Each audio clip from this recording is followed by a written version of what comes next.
সেনাবাহিনীর সমর্থন এবং সহযোগিতা ছাড়া একদিনও আপনার এই রেজিম মাটি কামড়ে থাকা তো দূরের কথা, টিকবে বলে মনে হয়। আপনি জীবন্ত পুলিশকে পুড়িয়ে মেরেছেন, জীবন্ত অন্তঃসত্ত্বা নারী পুলিশকে মেরে ফেলেছে। তো এই যে দৃষ্টান্তগুলো সেগুলো তো বেশি দিন আগের কথা না। অর্থাৎ সশস্ত্র বাহিনী আছে, বল গেম একরকম, সশস্ত্র বাহিনী নেই, বল গেম আরেক রকম। তো মান ইজ্জত থাকতে মুরব্বী যদি সেই বিবেচনা বোধটি কাজে লাগান তাহলে বেহেতের সবার জন্য, জাতির জন্য মঙ্গলজনক।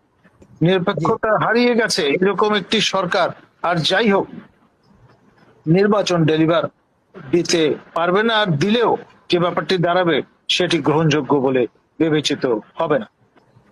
তো বিদায় ঘন্টা বেজে গেছে, এখন শেষ পর্ব, নাটকের শেষ পর্বে আমরা আছি।